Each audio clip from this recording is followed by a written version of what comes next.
In this week's A Problem Solved, we look at line markers and masks. And what they do is basically they make it a lot easier to follow along a line of text, particularly if you've got a dexterity problem or if text bundles into one depending on your eye condition.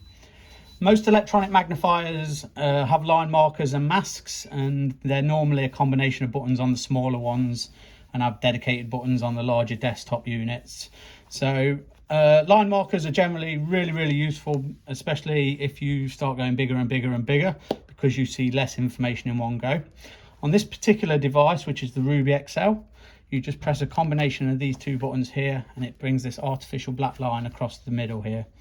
And basically what you do is you start off at the beginning of the line and follow the line along on the right line, and then basically move it to the next line and back to the beginning, and you know you're on the right line. So it just makes it easier to follow the line that you're on.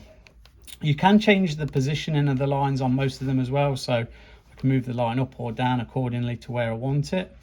And something else that you can do as well, if I press the same combination again, it gives me these windows or masks, and they can be particularly useful if text blurs into one another or mixes, which is quite common with a lot of eye conditions. It just means that I can only see one line of text at a time, which means that it can't then mix with another line. You just follow that along as you read, exactly the same principle as the line, back to the beginning, and away you go.